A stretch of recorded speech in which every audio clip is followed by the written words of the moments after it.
Hello everyone, Sejal here. Today we are diving into a tough topic that no one likes to face, cheating. It's one of those painful experiences that leaves a mix of emotions you don't know what to do with. जैसे कि ये embarrassment feel होना कि शायद ये आपकी ही गलती थी जो दूसरे इंसान ने चीट किया, या फिर अगर आप कुछ अलग या बेटर होते तो ये सब नहीं होता।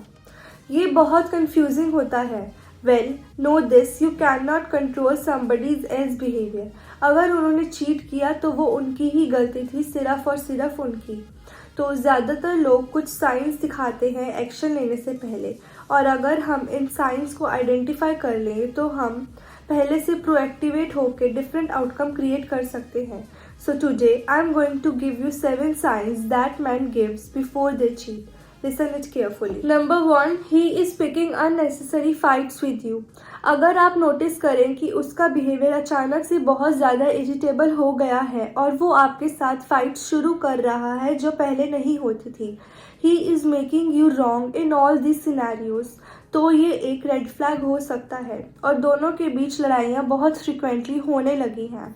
And here's what happening, you see, वो शायद खुद भी नहीं जानता कि वो ये कर रहा है, लेकिन उसका सबकॉन्शियस माइंड एक मैकेनिज्म अडॉप्ट कर रहा है जो रिलेशनशिप को पेनफुल और अनकंफर्टेबल बनाने की कोशिश करता है। क्योंकि अगर रिलेशनशिप पेनफुल और अनकंफर्टेबल होता है तो उससे बाहर निकलना या चीट करना इजी हो जाता है। In simpler words, he feels guilty about what he is about to do और what he is currently doing.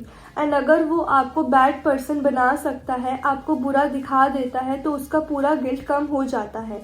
सो अगर आप दोनों बहुत ज़्यादा फाइट्स कर रहे हैं और वो बहुत इरिटेबल है, आपको हर बात में गलत बना रहा है, तो ये ज़रूरी है कि आप अपने रिलेशनशिप में डिस्कस करें, उनसे बात करें। Next, number 2, he is real sketchy with his phone और maybe he has 2 phones। अगर वो फ़ोन कॉल्स लेने के लिए रूम से बाहर जाता है या फिर एक्स्ट्रा एफर्ट करता है कि आप किसी टेक्स्ट या नोटिफिकेशन को ना देख पाएँ, तो ये सस्पिशियस हो सकता है। ये अगर वो रेगुलर बेसिस पर मैसेजेस डिलीट कर रहा है या अपनी चैट हिस्ट्री डिलीट कर रहा है, तो ये साइन हो सकता है कि वो कुछ छुपाने की कोशिश कर रहा है। The thing is, people who don't have anything to hide aren't tried to hide anything. तो अगर वो अपना फ़ोन आपसे छुपा रहा है या कोई एक्टिविटी सस्पिशियस है, तो ये बात रिलेशनशिप में डिस्कस करना ज़रूरी है। ये रेड फ्लैग हो सकता है जो चीटिंग के इंडिकेशंस दे रहा है। Next, number 3, you are not having sex any more. Notice करें कि ये सब बिहेवियर चेंजेस हैं जो पहले एक तरीके से थे और अब चेंज हो गए हैं। ये पॉइंट बहुत इंपॉर्टेंट है क्योंकि सेक्स एक रिफ्लेक्शन होता है आप दोनों के बीच के कनेक्शन और इंटीमेसी का। अगर आपका सेक्स लाइफ पहले अच्छा था और अब आप नोटिस कर रहे हैं कि सेक्स नहीं हो रहा या सेक्स लाइफ ड्राई हो गई है, तो ये एक बैड साइन हो सकता है। ये सिचुएशन ज़्यादातर देर तक नहीं चलती, या तो आप इससे फिक्स करें या रिलेशनशिप ख़त्म हो जाता है। So sometimes the sex dries and then the man will bring it up and he will talk to you and try to fix it. Other times he gonna go and look for that sex somewhere else. तो अगर आप notice करें कि relationship में sex dry हो गया है, तो आप ये बहुत ज़रूरी है कि आप इस बारे में एड्रेस करें और देखें कि क्या आप इस रिलेशनशिप को वापस ट्रैक पर ला सकते हैं। Now number 4, he tries to gaslight you. In other words, he tries to make you into the crazy one. He tries to make you look like you are crazy. वो आपको ऐसे दिखाता है जैसे आप ही गलत हैं, आप ही ट्रस्ट नहीं कर रहे, और वो स्क्रिप्ट को फ्लिप कर देता है।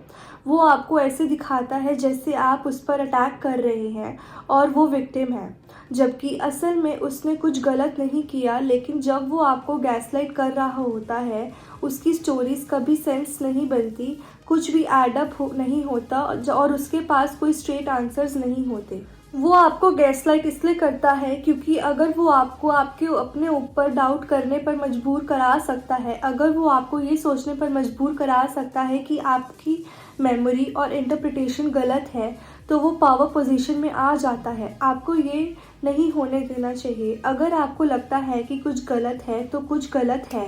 अपने आप पर ट्रस्ट करें और उससे इस बारे में बात करें। नंबर 5, ही इज़ वेग and mysterious about his time away from you. अगर एक लड़का आपसे प्यार करता है तो जब वो आपसे दूर होता है और वापस आता है तो वो क्या करेगा? वो आपके साथ अपने हर एक्सपीरियंसेस शेयर करेगा। वो आपको हर डिटेल बताएगा, जैसे मेरे दोस्त और मैं यहाँ गए, हमने ये देखा, ये किया और ये एक्सपीरियंसेस किए। वो आपको सारी स्टोरीज बताएगा क्योंकि वो आपको अपनी लाइफ में इंक्लूड करना चाहता है। लेकिन अगर कुछ गलत है तो वो लड़का मिस्टीरियस और वेग बन जाएगा। वो डिटेल्स नहीं देगा क्योंकि वो डिटेल्स उसके लिए इंक्रिमिनेटिंग एविडेंस बन सकती हैं। और अगर वो आपके क्वेश्चंस पर इरिटेट हो जाता है तो ये सस्पिशियस बिहेवियर हो सकता है। कुछ लड़के सिक्रेटिव होते हैं, कहते हैं मुझे अच्छा नहीं लगता अपनी हर डिटेल्स बताना, and he'll get mad at you and try to make you wrong because you want to know what was going on. Yeah, of course she wants to know what's going on, dude. She loves you, she wants to hear about your life. अगर आप उससे पूछते हैं कि वो किस restaurant में गया था अपने दोस्तों के साथ और वो गुस्सा हो जाता है तो ये रेड फ्लैग हो सकता है। Next, number 6, he tells you about cheating on past girlfriends. ये एक बहुत इंपॉर्टेंट पॉइंट है। People will tell you who they are and if you are willing to listen. मैंने सुना है सबसे वैल्यूएबल डेटिंग एडवाइस ये है कि जब लोग अर्ली रिलेशनशिप्स में अपने बारे में कुछ बताते हैं तो उन्हें बिलीव करना चाहिए। ऐसे लड़के जो चीट करते हैं वो यूजुअली डेटिंग के दौरान अपनी चीटिंग स्टोरीज शेयर करते हैं पास्ट गर्लफ्रेंड्स के साथ। उन्हें ब्रेकअप करने के गट्स नहीं थे तो उन्होंने चीट किया ताकि दूसरी लड़की ब्रेकअप कर ले। ये एक बार नहीं होता, वो आपको काफ़ी सारी स्टोरीज या सीरीज ऑफ स्टोरीज बताएं। ये सबकॉन्शियसली उनका एक डिस्क्लेमर होता है। जब वो करंट रिलेशनशिप में भी ऐसा बिहेव करते हैं तो वो कहते हैं, देखा मैंने कहा था, I try to express who I was in the relationship.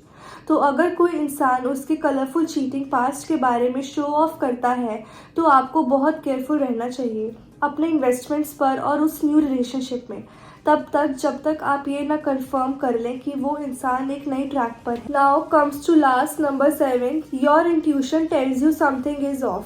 Trust your intuition. Your intuition is there for a reason. अगर आपको कुछ ऑफ लगता है, it's because there is a chance that something is off. ऐसे moment में आपका move हमेशा ये होना चाहिए कि आप उस बात को एड्रेस करें। जितनी अनकंफर्टेबल कन्वर्सेशंस आप अपने रिलेशनशिप में जल्द से जल्द करेंगे उतना ही क्वालिटी और डेप्थ आपके रिलेशनशिप में होगी। अनकंफर्टेबल कन्वर्सेशंस करना टफ हो सकता है लेकिन ये आपकी लाइफ का क्वालिटी को डिफाइन कर सकता है। तो आज हमने डिस्कस किया उन 7 क्रिटिकल साइंस के बारे में जो शायद चीटिंग की तरफ इंडिकेट करते हैं। अपने आप पर ट्रस्ट करें और अपने पार्टनर से ओपनली कम्युनिकेट करें। रिलेशनशिप ट्रस्ट और रिस्पेक्ट पर थ्राइव करती है और अगर आपको कुछ गलत फील होता है, क्लैरिटी ढूंढना बिल्कुल सही होता है। Stay empowered, stay aware. So अब मिलते हैं नेक्स्ट वीडियो में। तब तक के लिए don't forget to like, share and comment and subscribe the channel.